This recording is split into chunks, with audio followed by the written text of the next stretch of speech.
Welcome. This is the Global Summit House Podcast.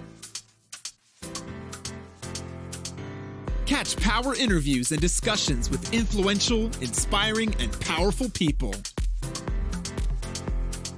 Explore what's possible by tuning into this podcast with our all-new The Writers Project episodes, featuring one of the world's most inspired thinkers and writers.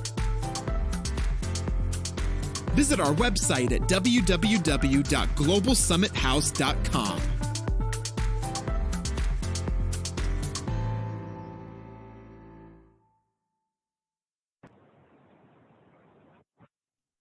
Hello, my people. Welcome back to another fabulous show.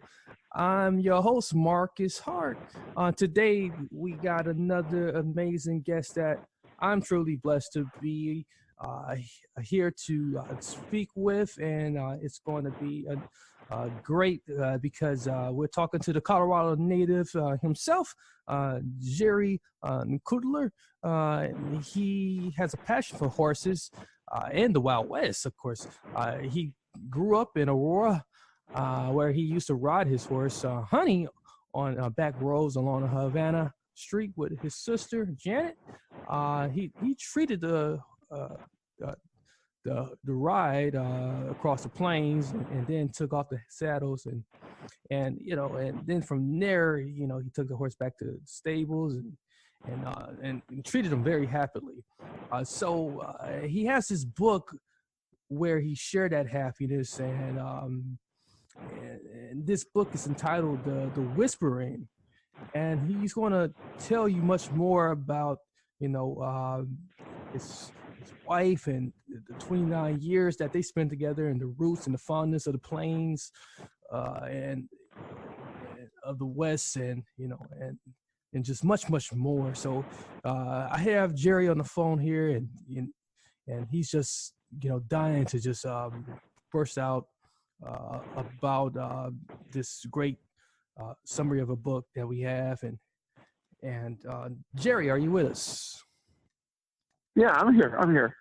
So, Jerry, tell us much about, your transformation story from where you are, from where you started and from where you are now. So, you have a very interesting backstory, and the book is so much infused into that. Well, I was a city kid, but I'd always go visit my grandparents in Wood River, Nebraska, and I enjoyed their openness. I could go out on their 15, 20 acres and just imagine what it'd be like, ride my own horse. So, I asked my dad one time. I says, it'd be nice to have a horse. So he made my wish come true, and that's when we bought Honey. Okay, and back then I think the horse cost maybe $50. But Wow. That was back in like 1968, 69, and we boarded at stables real close to Havana Street, and my sister and I. She had a horse named Beauty, which was more or less an Appaloosa, and we would go riding. Where 225 is now, the highway, that was all plains. So we were able to ride across the plains, and there was a shower stall that we would visit. Now it was specially made for horses. Because it started probably about 4 feet up in the air, so you could greatly take care of your horses there. And the one thing that I always was very passionate about was respect. So respect for your motivation in that. So I thought I'd write a book about horses. Now, a lot of people don't understand that when I set the stage in 1867, that was their mode of transportation. Right. Horses. Okay. You either had to hoof it, or you had to, as in walk, or you had to get on your horse. So respect became the number one thing. If you respect your mode of transportation is going to respect you. So throughout the book, I made sure that respect was number one, and along the way, I was able to create an atmosphere where families that were down on their luck, moving from town to town to find something, and we would stumble across them with the E&J stud farm, and we'd take them in, and we started what was called a gymkhana, which is a small rodeo. Okay. And from them, we learned to ride their horses better. They learned how to take care of them better, but they learned how to compete as in barrel racing, as in jumping. And so I wanted to take it a little bit closer and get some kind of human interaction, how people acted back then. And I think that was the way I laid out the story. Wow, that is truly remarkable. And there's another deeper part about riding. That people tend to don't understand that. There's you develop such a deeper connection to riding. Your horse. And because the horse sometimes won't even let you saddle them. If you don't, if your emotions not in check, am I correct, right? Correct. And that's why I tried to teach people, hey, a handshake that a human being has with one man to one man or a man to a woman, it is synonymous to, let the horse smell you. Okay, don't be fidgety or jump in front of it. Okay, just take your time, relax, let the horse more or less smell you out, because they have that sixth sense about if it's going to be an okay day. And when people understand that, they connect to the horses, and riding becomes a lot more funner. Yeah, it is definitely a therapy in itself. And there's that old saying that you can leave your pain in the sand. So I definitely can feel where you're coming from, Jerry. You're really helping the audience out to really get a deeper sense. And I believe your book takes us through that mix of what's going on. So when back in your day, where in the book did or matter of fact, just guide us through the book just a bit, maybe in the beginning, Okay, sure. Because here is a young lady that has a stud farm, and she just lost her foreman. Okay, he died, and she's looking for a replacement. Just common sense, someone that could run her farm and know how to run the studs. But so she puts out a call for experienced horsemen, and what shows up are mostly people that you just want a job, okay? They want the job. They don't want anything else, okay? But there's a standout here. Among the third tryouts, there's a standout, and he's well built. He's well chiseled. He doesn't talk a whole lot, and this stands out to Esmera, the lady that owns the stud farm, and she's gone through the tryouts, and most of the horses are bronc riding, and they're bucking all the cowboys off, and then Jeremy comes up. Well, yeah, not only is he experienced, but he understands horses. So what he does is he puts a gunny sack over the horse's head and just kind of walks him around for a while and says, it's okay. It's going to be okay. So then he takes the gunny sack off and he gets on the horse. And there's a little bucking, but he lasts his 8 seconds, and Esmera, the boss lady, says, you know, he does this well with horses. I wonder how well he does with humans.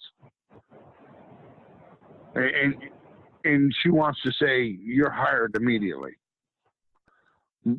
But there's more to Jeremy than just being a broken down cowboy and needing a job. He wants a career. Right. If he accepts this position, he needs to know that that respect is number one thing with the horses. And she begins to understand him. And so as the story develops, it also develops romantically with her and Jeremy. And they sit down and they say, you know what? You have 18 stallions out there, and they're high strung, and not a whole lot of people are going to know how to ride them. So why don't we develop a school like a gymkhana that'll open up in the middle of July for 2 weeks, and let's invite people from miles around to see the jumping, the barreling, and so, but there has to be more. And so he, by going to town, he finds a family that's down on their luck, that's just been moving. And he invites them with Esmera's permission to interview them to see if they want to work at the gymkhana, setting it up. So he understands that part. Great.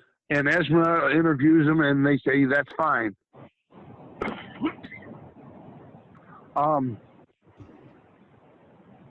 So they take the 3 girls with the permission of mom and dad, because they're all about 16, 15, and 14. But they're beautiful young ladies, okay? You have to understand, back then, it's slim pickings. Okay, you see something beautiful, well, you're going to do your utmost to get that beautiful into your life. Oh, yeah. And I've stressed that throughout the whole story that, hey, there might be 3 girls here, but they're beautiful, kind of been misled along the way, but they're willing to set their life straight now through the power of this gymkhana. Oh yeah, that's truly, man, that's really remarkable. And you know, what is it about that you know when it takes you know in in today's society, you know, we uh it's not all, you know, it's yeah, you know we sometimes people, you know, people don't always like hearing that it's, you know, it's that is always a male leader that steps up. But you know, but what is it, you know, but for this particular story, it is a male leader that steps up and, you know, and sets the tone, and a strong male leader that steps up and takes the tone. It can be a female leader too, but you know, but yeah, for this particular story, it is a strong male leader and role model with strong values and morals, that steps up and sets the tone, and you know, and sets the mission. What is it about that though? Um, you know, that has that keen sense, and and you know, and that can, you know, and that can set the tone, and and um and install a mission, and a foundation, you know, where do you think that usually come from? And you know, and how did you how did you shape Jeremy into that type of character? Um, well, I had to first give him masculinity. Okay, he's built well. He knows how to handle horses, but I also had to put in there that he knew how to handle situations that would come up, like in the story, Kimberly happens to be one of those three girls, okay, and very intelligent, but the Singer sewing machine had just come out, okay, and she had a choice of even working on the farm along with her two other sisters and sweating the farm work out, or she could start making clothes. She could start making clothes, bonnets, dresses for the people that always show up at the church she went to, because everybody was in there that usually were in sackcloth. And she says, you know what? I think I can do this. So I had to set the tone of determination, mixed with masculinity, mixed with romance, mixed with the belief in self-esteem in yourself. Things are going to work out best for you. Yeah.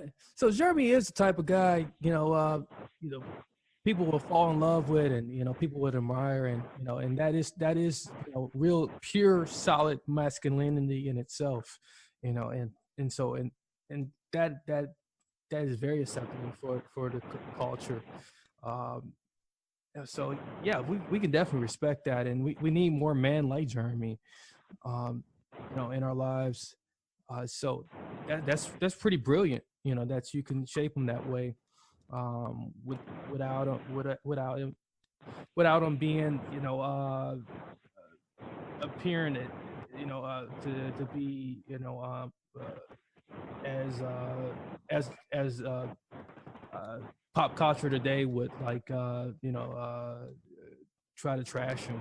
So uh, thank you for that, you know. So tell us a little bit about Asmerella.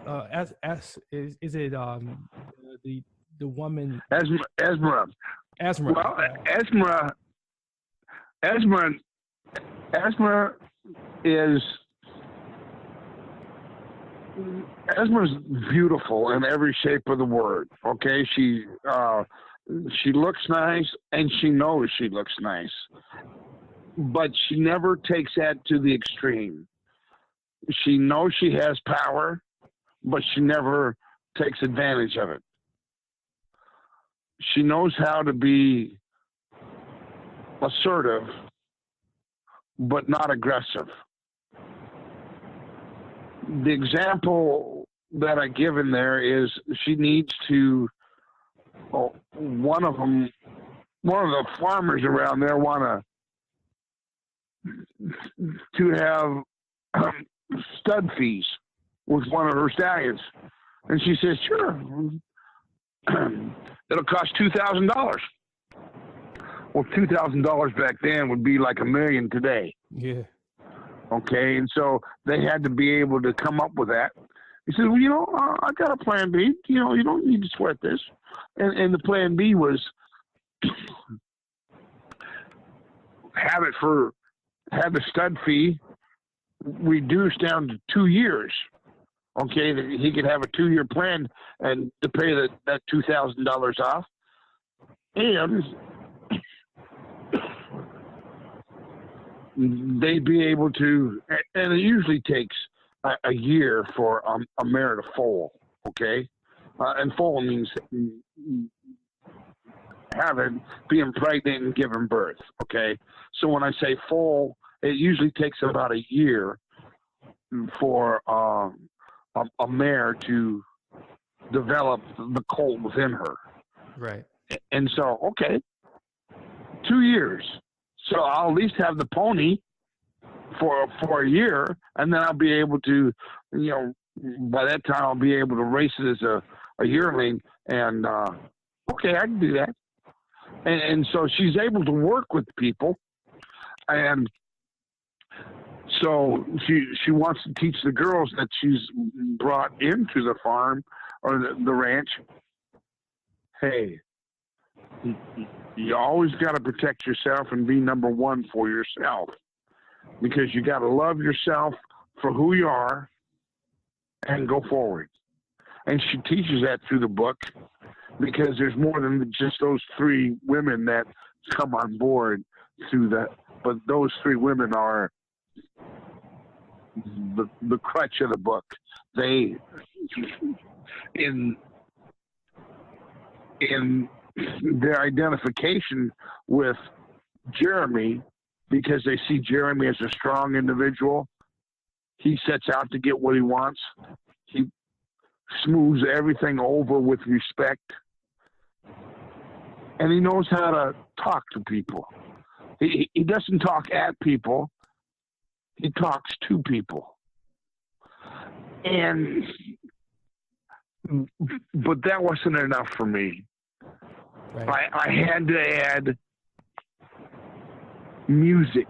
I had to add music in there. And so when we think of music back in the 70s and the 80s, it was the box that you always carried around, okay? The great big boom box. But back then, they didn't have that. So they had a fiddle, they had a banjo, they had a guitar, they had a cello.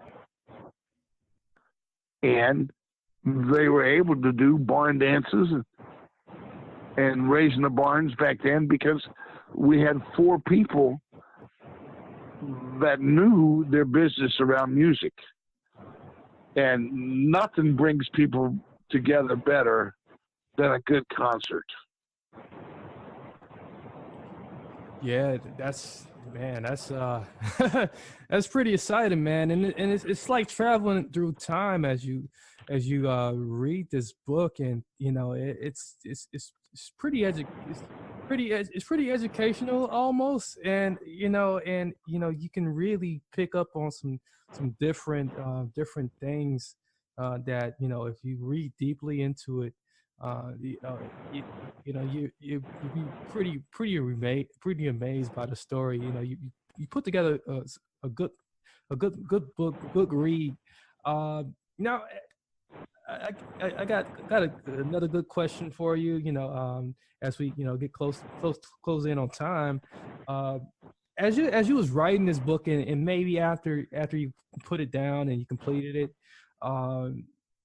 was there ever a time when you maybe thought to yourself, and and maybe even now as you are thinking back to it, and maybe this is your first interview or second or third, are you reflecting or having any insight about what would you say to your to your child self as your grown self? What would my child self say to my grown self? Yeah. You know, my child self would say to my grown self, you know, you didn't do bad, really. Growing up was probably as tough as the outside world would make it, but through your connections with the horses, you were able to have a best friend.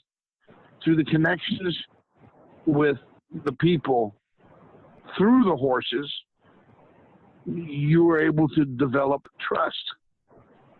You didn't do too bad, really. Okay? And I want to congratulate you on the trust factor and the reflection of the people that were in the story that were reflections of who I met while growing up. People that were down on their luck, but people that had enough determination to say, hey, I can do this. Because you have to remember, slim pickings was the fact back then. You didn't have a whole lot of role models, so you had to pull yourself up by the bootstraps, and you say, you know what? I could be a farmer. I could be a manufacturer. One thing I don't want to be is a fast gunman, but I want to be able to go out and hunt for my food. But I want to be able to plant for my food. So by taking all that into consideration, you didn't do too bad. Wow, you truly have a remarkable story, and you know you gave us another insight of American history and American culture that just not voiced louder loud enough and we truly appreciate it so much truly respect it it's truly respected. I greatly appreciate you, and I admire you so much of it as a city boy who love hearing stories like this. So do us a big of a favor, if you can just tell us where we can pick up the book, and maybe after that, give us one more word of advice before you leave.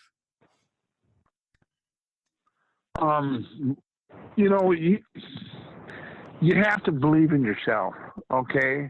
No matter what the world throws at you, you have to have a deep-seated belief in yourself, and you can pick up the book. Out here we have what's called Barnes and Noble. You can pick them up at probably any of your bookstore. You might have to go there and ask for it, and they'll order it for you. Because that when I did the publishing, that's the way they set it up.